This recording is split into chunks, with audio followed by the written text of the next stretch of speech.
You ask Tiger to calculate. This deals with linear inequalities with one unknown. The final result is x greater than negative 1237. Let's solve it step by step. Group all constants on the right side of the inequality. Subtract 763 from both sides.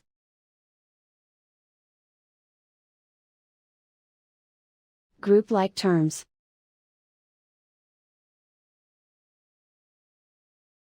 Simplify the arithmetic.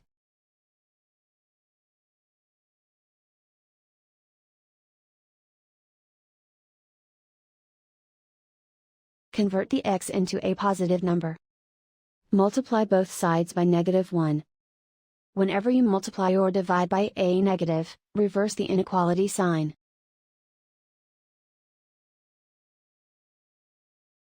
Remove the ones.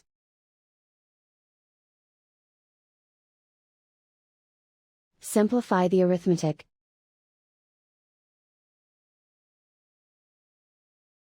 Plot the solution on a coordinate grid. And so the final result is x greater than negative 1237.